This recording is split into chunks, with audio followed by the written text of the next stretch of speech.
Now, the first thing that I wanted to go over was URL website structures specifically. So, up here I have Xmind Mind Manager. This is a free tool that I like for creating mind maps, and I also find it very useful for helping to diagram out website structures and how things are going to be built out, at least in the initial phases of construction for a website. So let's see here. So starting from the top, you're going to have your home page. That's going to be this bit right here.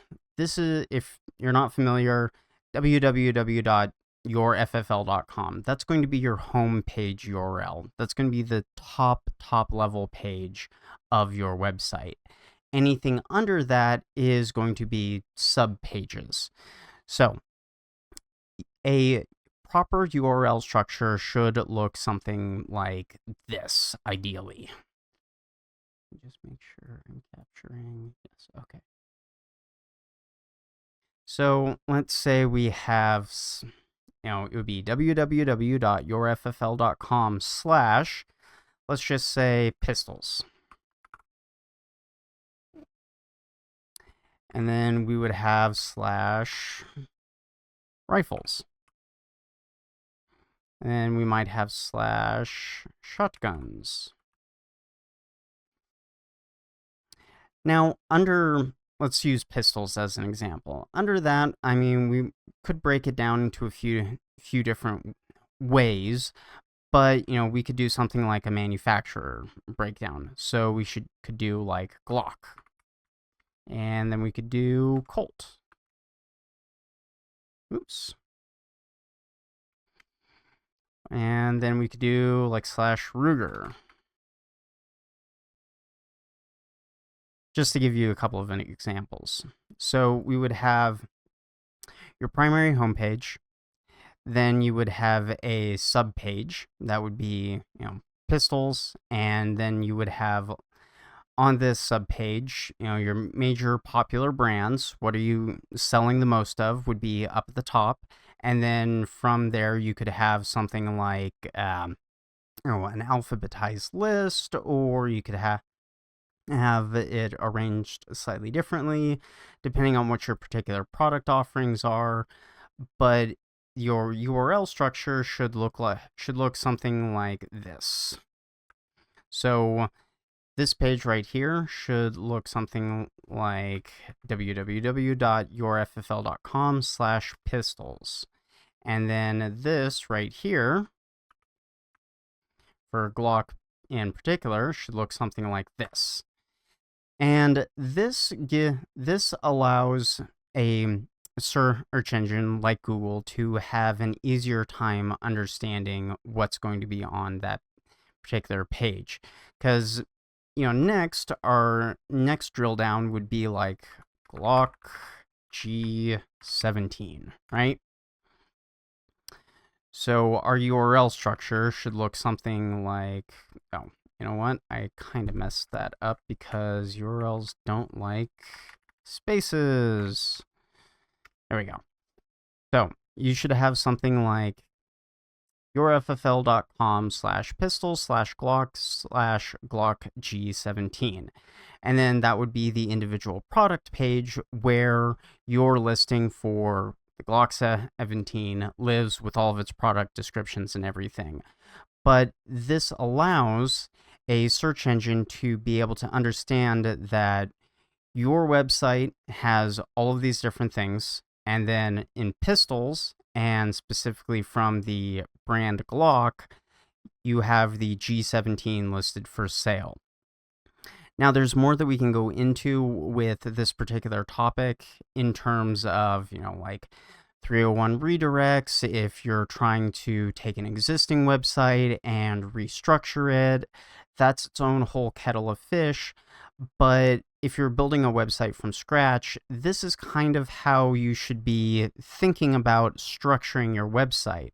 And as another benefit for, users who are a little bit more savvy, they can also understand quite easily by just looking at the URL where they're at on your site. Obviously, they're in your pistol offerings, they're looking at the Glock brand pistols, and then they're looking specifically at the Glock 17 just by looking at the URL structure. This also gives you an opportunity to also include additional keywords within your URLs as well.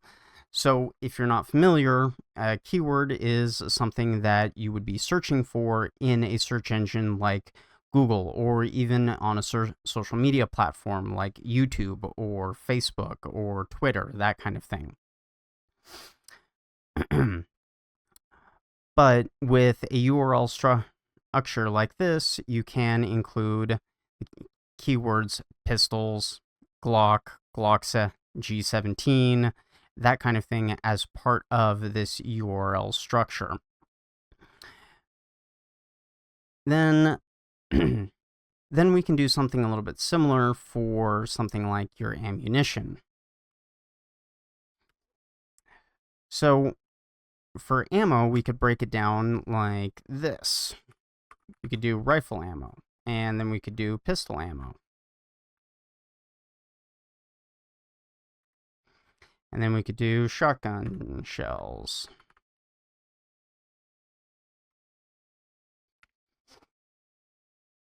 And we could break it up into these logical categories.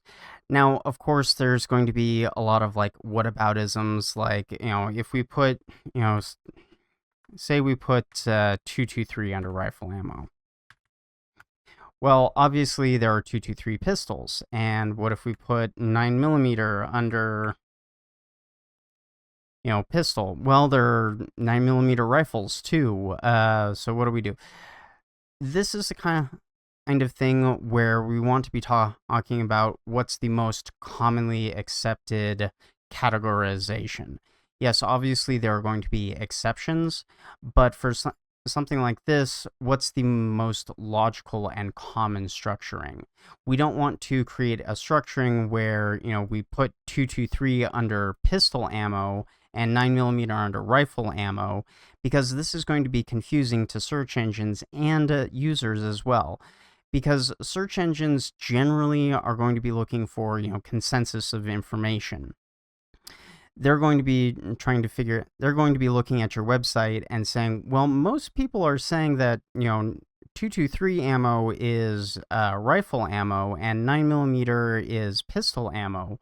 Why does this particular website have 223 as pistol ammo and 9mm as rifle ammo? That doesn't make a whole lot of sense, and give you a negative mark, if you will, in your overall calculation of your SEO scores.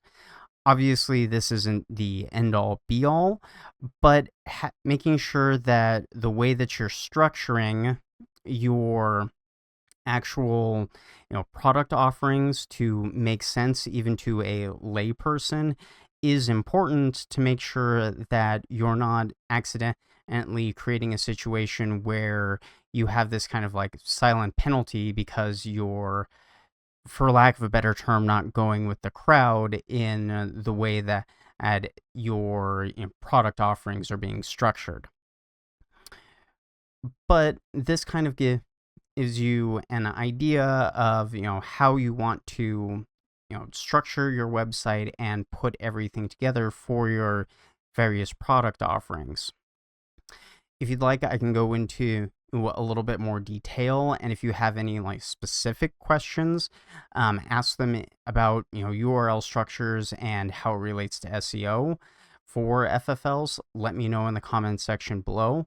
I'll either answer directly or put together a actual proper response with a little bit more information in a follow-up video down the line.